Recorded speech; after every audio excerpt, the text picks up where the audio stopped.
एक गांव में एक व्यापारी रहता था। उसकी एक खूबसूरत बेटी थी।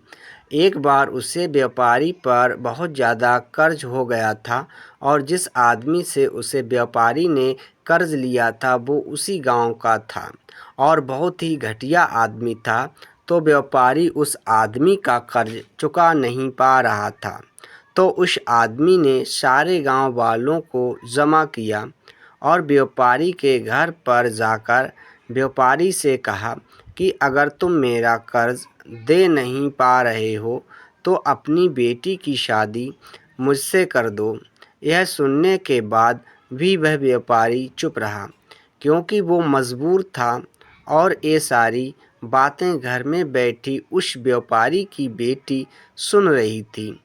थोड़ी देर के बाद उस आदमी ने गांव वालों और व्यापारी से कहा कि ठीक है, मैं एक थैली में सफ़ेद और काला पत्थर डालूँगा और उसकी बेटी को थैली में से कोई एक पत्थर निकालना पड़ेगा। अगर सफ़ेद पत्थर निकला तो मैं कर्ज़ भी माफ़ कर दूँगा और इसकी बेटी से शादी भी नहीं करूँगा। लेकिन अगर काला पत्थर निकला तो कर्ज तो मैं माफ़ कर दूँगा, मगर इसको अपनी बेटी से मेरी शादी करवानी पड़ेगी।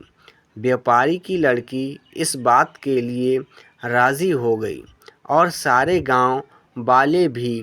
उस आदमी ने थैली के अंदर सबके सामने 2 पत्थर डाले, लेकिन बड़े ही चालाकी से उस आदमी ने दोनों ही पत्थर उस थैली में काले डाले थे और यह व्यापारी की बेटी को दिख गया था कि थैली के अंदर दोनों ही पत्थर काले थे।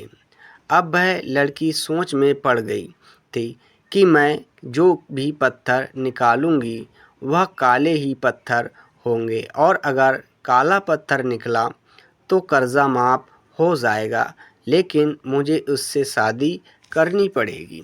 और अगर मैंने सारे गांव वालों को यह बता दी कि इस आदमी ने थैली में दोनों ही पत्थर काले डाले हैं तो कर्जा भी माफ़ नहीं होगा और यह आदमी आज नहीं तो कल मेरे बाबा से बदला ज़रूर लेगा।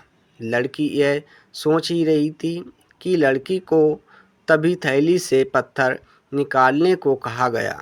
लड़की ने पत्थर में हाथ डाला और एक पत्थर बाहर निकाला और बिना किसी को बताए उस पत्थर को ज़मीन पर गिरा दिया और ज़मीन पर गिरने के बाद वह पत्थर दूसरे पत्थरों में मिल गया। तभी लड़की ने सबसे कहा कि अब कैसे पता चलेगा कि मैंने जो पत्थर निकाला था वह सफ़ेद था या काला था। लड़की ने कहा, थैली में जो दूसरा पत्थर है उसे देखो। अगर थैली में सफ़ेद पत्थर है तो मैंने काला पत्थर निकाला था और अगर थैली में काला पत्थर है तो मैंने सफ़ेद पत्थर निकाला था और थैली में तो सिर्फ काले ही पत्थर थे। और सभी गांव वालों ने यह समझ लिया कि लड़की ने जो पत्थर निकाला था वह सफ़ेद था। इसलिए व्यापारी का कर्ज भी माफ़ हो गया और उसकी बेटी को उस आदमी से शादी भी नहीं करनी पड़ी। ज़िंदगी में इंसान कई बार मजबूर हो जाता है और इसके सामने जो हालत होती है उसे उसी के साहस से चलना पड़ता है। इस कहानी से हमें यह सीख मिलती है, जब भी आप मजबूर हो जाओ और मजबूरी में आपका कोई फ़ायदा उठाना चाहता हो तो इनोसेंट मत बनो, बल्कि अपने दिमाग का इस्तेमाल करो। जितने इनोसेंट बनने की कोशिश करोगे लोग उतना ज़्यादा आपको चीट करेंगे। अब इसका मतलब यह नहीं कि आप लोगों को गालियां देना ही शुरू कर दो, बल्कि इसका मतलब यह है कि आप समुद्र की तरह बनो।